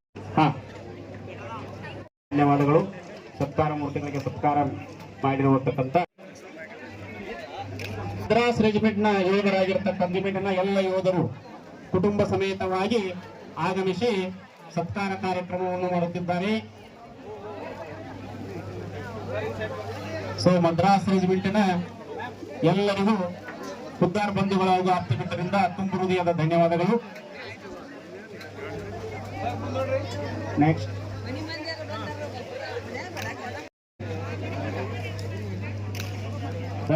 ತುಂಬು ಹೃದಯದ ಧನ್ಯವಾದಗಳು. ಅವರಿಂದ ಸತ್ಕಾರ ಕಾರ್ಯಕ್ರಮ.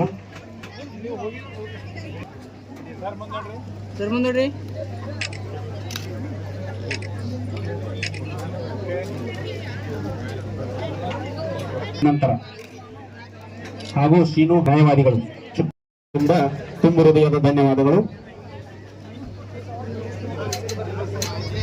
ಸರ್ ಇದಾದ ನಂತರ ಮಾಳಿ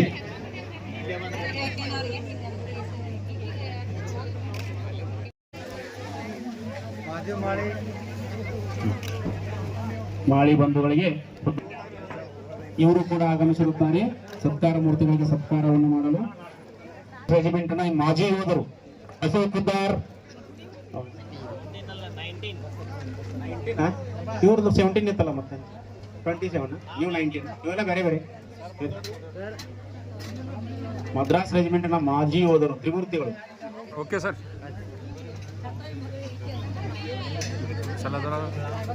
ಕಾರ್ಯಕ್ರಮ ಸತ್ಕರಿಸಿದ್ದಕ್ಕಾಗಿ ಖುದ್ದಾರ್ ಬಂಧುಗಳ ಆಪ್ತಮಿತ್ರರಿಂದ ತುಂಬು ಹೃದಯದ ಧನ್ಯವಾದಗಳು. ಮದ್ರಾಸ್ ರೆಜಿಮೆಂಟ್ ಈ ಕಡೆಯಿಂದ ಯಾರು ಹಾಗೆ ಹೋಗಬಾರ್ದು. ಸತ್ಕಾರ ಕಾರ್ಯಕ್ರಮ ವೇದಿಕೆ ಮೇಲೆ ಆಗಮಿಸಿ ತೊಂದರೆಯನ್ನು ಉಂಟು ಮಾಡಬಾರದು.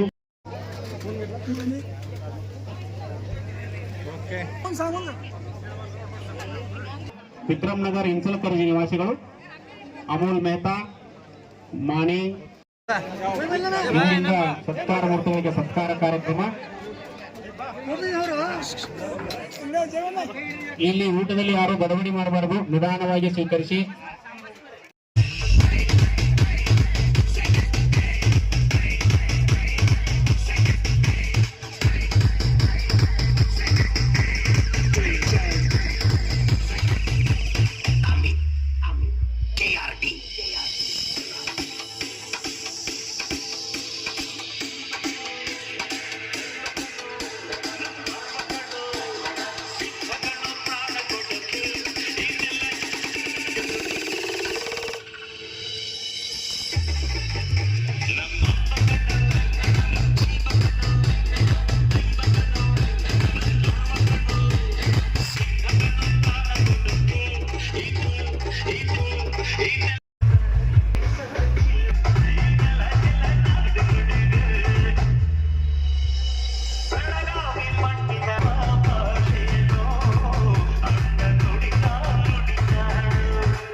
ಒಂದು ಸೈಡ್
ಫೋಟೋಗ್ರಾಫರ್ ಎಲ್ಲ ಅವರು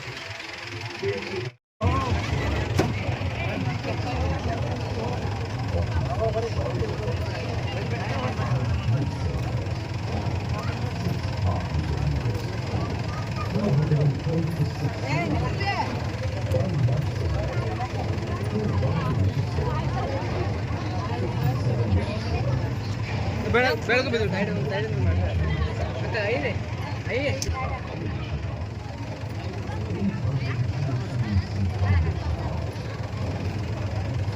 ಆಗುತ್ತೆ ಬೆಳಗ್ಗೆ ಬಿಟ್ಟು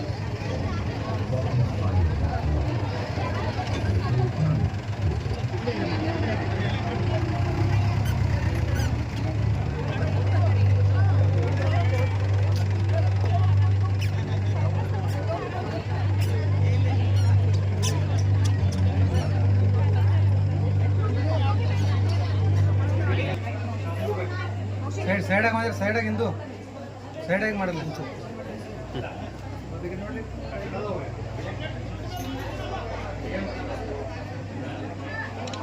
ಓಕೆ ರೈಟ್ ಬರೀ ಹಂಗೆ ಒಳಗೆ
The land where civilization forgot.